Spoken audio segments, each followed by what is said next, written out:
ओम गम गणपते नमः। श्रीमद् भगवद गीता तीसरा अध्याय श्लोक 32 से ये त्वेत दभ्य सूयंतो नानु तिष्ठन्ति मे मतम सर्वज्ञान विहूणास्तान विद्धि नष्टान चेतसः। परंतु जो मनुष्य मुझ में दोषारोपण करते हुए मेरे इस मत के अनुसार नहीं चलते हैं, उन मूर्खों को तो संपूर्ण ज्ञानों में मोहित और नष्ट हुए ही समझ। सदृशं चेष्टते स्वस्या प्रकृतिर्ज्ञानवानपि प्रकृतिम यान्ति भूतानि निग्रह किम करिष्यति। सभी प्राणी प्रकृति को प्राप्त होते हैं, अर्थात अपने स्वभाव के परवश हुए कर्म करते हैं। ज्ञानवान भी अपनी प्रकृति के अनुसार चेष्टा करता है, फिर इसमें किसी का हठ क्या करेगा। इंद्रियस्येन्द्रियार्थे राग द्वेषो व्यवस्थितो तयोर्न वशमागच्छेतो ह्रास्य परिपंथिनो। इंद्रिय के अर्थ में अर्थात प्रत्येक इंद्रिय के विषय में राग और द्वेष छिपे हुए स्थित है।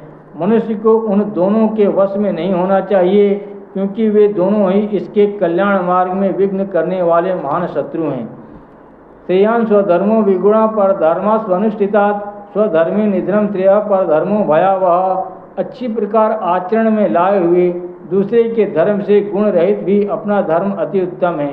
अपने धर्म में तो मरना भी कल्याणकारक है और दूसरे का धर्म भय को देने वाला है। अर्जुनवाच अथ केन प्रेक्तो अयम पावम चरति पुरुषः अनिच्छन्नपि वासने बलादिव नियोजितः। अर्जुन बोले हे कृष्ण, तो फिर यह मनुष्य स्वयं न चाहता हुआ भी बलात् लगाए हुए की भांति किससे प्रेरित होकर पाप का आचरण करता है। श्री भगवानवाच काम एष क्रोध एष रजोगुण समुद्भव महासनो महापापमा विधेयनमिह वैरिणम। श्री भगवान बोले रजोगुण से उत्पन्न हुआ यह काम ही क्रोध है। यह बहुत खाने वाला अर्थात भोगों से कभी न अघाने वाला और बड़ा पापी है। इसको ही तू इस विषय में वैरी जान। धूमे नाव्रियते वर्णीयथा दर्शो मलेन च यथुल्बे नावृतो गर्भस्तथा तेनेदमावृतम। जिस प्रकार धुएं से अग्नि और मैल से दर्पण ढका जाता है तथा जिस प्रकार जेल से गर्भ ढका रहता है, वैसे ही उस काम के द्वारा यह ज्ञान ढका रहता है।